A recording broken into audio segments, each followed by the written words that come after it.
Well, Julie, thank you so much for coming in the studio. Thanks for having me on. You bet. Good piece at the Independent Women's Forum blog, IWF.org. Parents, not food marketers. Now, this was interesting. You were at a panel event at the Heritage Foundation? Yeah, I was not speaking, but a couple of other writers on food were speaking, and they were just talking about how, the different policies that impact, the food industry. And Walter Olson, who writes at Cato, and he also writes a fantastic blog called Overlawyered. Mm-hmm. He said that conservatives and sort of food writers and libertarian food writers tend to focus too much on Michelle Obama in their remarks. And he made, I think, the very good point that you really should be focusing on some of the agencies and what the agencies are doing at the state level to restrict your food choices, which I think is a very good point. I thought it was interesting. I didn't realize that Bloomberg's health department head is yes. at the CDC. Yes, Oh. Friedan, yes. And so, I mean, it's, he's a real believer in this sort of the CDC director, Friedan, is a real believer in the Bloomberg school of nudging people and restricting their choices, limiting their choices, so they can only sort of make the choice that regulators think is appropriate. And I think that's a really good point. But I felt really compelled when I saw the statements that conservatives are somewhat distracted by Michelle Obama. I felt the need to sort of say, this is why I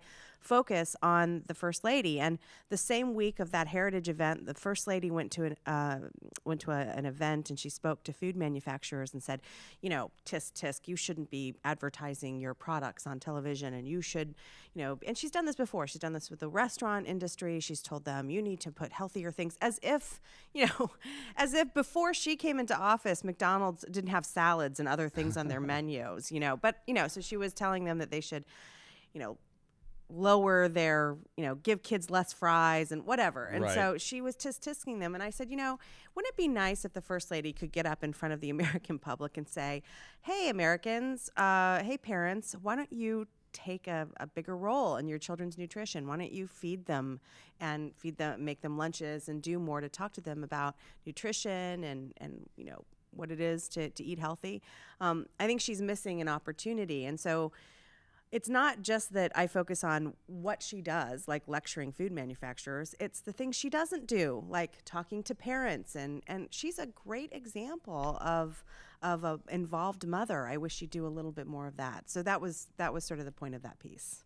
All right. I'm just kind of tired of the whole campaigns, actually, to get me to do stuff. I'd maybe just take a break for a while, actually. That would be my advice. Well, we were all sort of hoping that Michelle Obama's Let's Move campaign website would be shut down, along with the Amber Alert and other federal websites. But that one has remained open. Yeah. So if you have any questions about how you should be eating, you can still check out the Let's Move campaign. The Let's Hydrate movement, I know, is good, too. Be sure to drink your water. Right.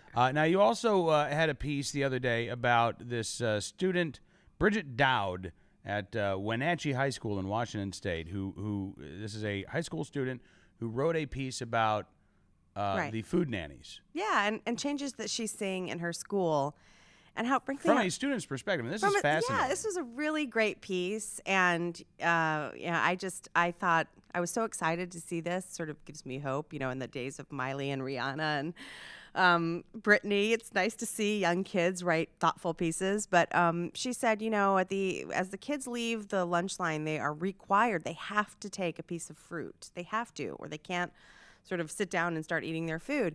And she talks about, how ridiculous that is, and how that's only going to, lead to food waste. And, the point that I sort of took from that is, what are we actually teaching kids about making good decisions if there's no choice? I mean, we haven't, sort of said, hey, kids, if you're going to eat that slice of pizza, how about eating an apple to sort of balance it out, or talk to them about the vitamins and nutrients that are in the apple. Instead, we just force this on the kids, and then it all ends up in the trash can. Yep. So this little girl wrote she's the editor of the student newspaper, and she wrote a piece saying that she really just doesn't think this is a good idea. And she also talked about the vending machines and how the vending machines have either been restocked with only things that the kids don't want, or they've been taken away. And she said, sometimes she's hungry while she's studying and she just wants a few chocolate chip cookies and it's comfort food. It makes her feel less nervous.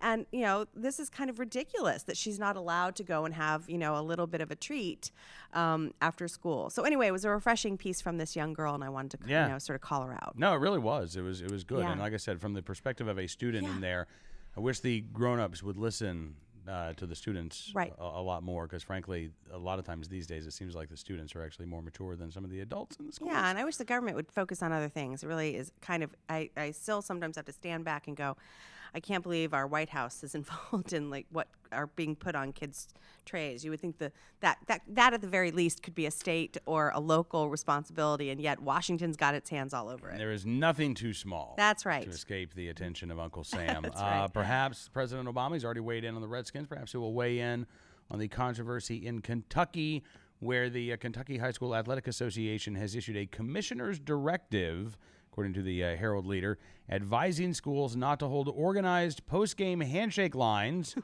because of too many fights and physical conflicts, Julie. Right. The commissioner's directive says, while it is an obvious sign of sportsmanship and civility, many incidents have occurred where fights and physical conflicts have broken out. Unfortunately, the adrenaline and effort required to participate in the sport sometimes seems to deplete the supply of judgment available to participants.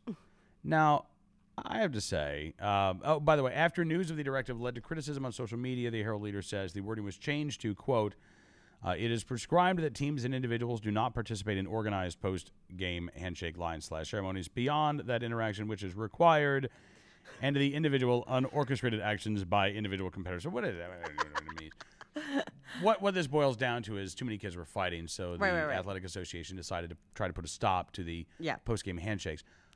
This sends the exact opposite message. Right, yeah.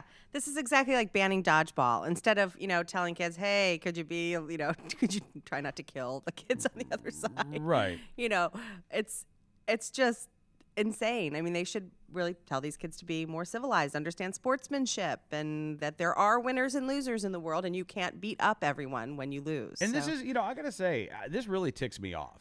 As somebody who played on a crummy high school football team and had to make the walk of shame on multiple occasions. Good game, good game, good game, good game, good game, good game, good game, good game.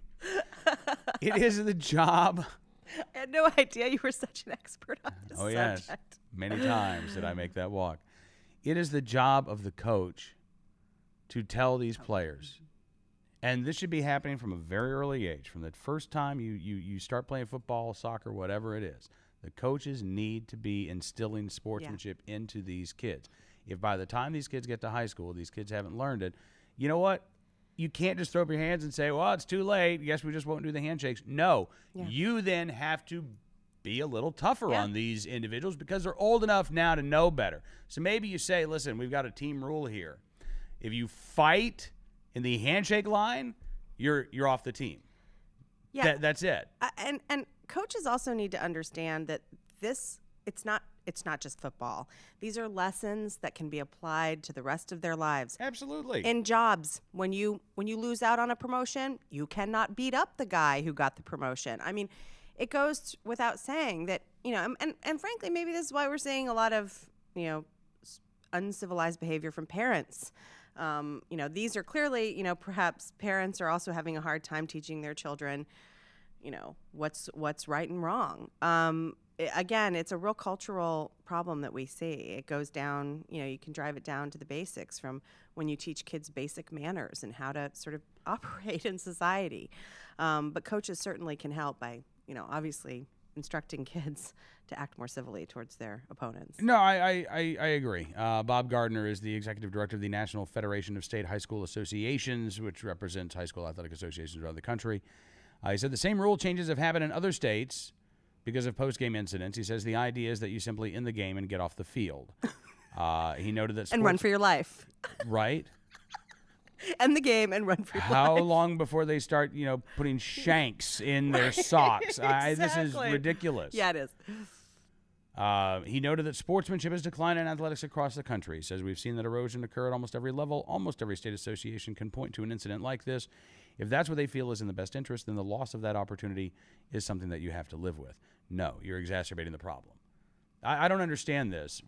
We're worried about a lack of sportsmanship, so we won't have them shake hands afterwards. Which is but we're not going to deal with anything that takes place during the actual game itself, other than the fouls and whatnot. Right. This is ridiculous. This is so stupid. And we're worried about the loss of sportsmanship when that after-game handshake is probably the biggest, symbol of sportsmanship. That is, that's the whole point. Like, that you put it away, you shake hands with your opponent. Yeah. Well, look, this is another one of these signs that we're doomed. Well, thank you for that Thanks. cheery comment. I'll see you next week. All right, Julie. Appreciate it. Actually, that was the last story. I know. What a Sorry. horrible note to end on. No, listen, here's the good note. The good note is there are plenty of high schools in Kentucky who say, we're going to keep shaking hands. Lexington Catholic boys basketball coach Brandon Salzman says, quote, I'm a big proponent of sportsmanship, and we're going to shake hands, win or lose, unless my bosses tell me not to. It's good Catholics. So I hope every coach there in Kentucky right. and around the country has that same attitude. A much better ending.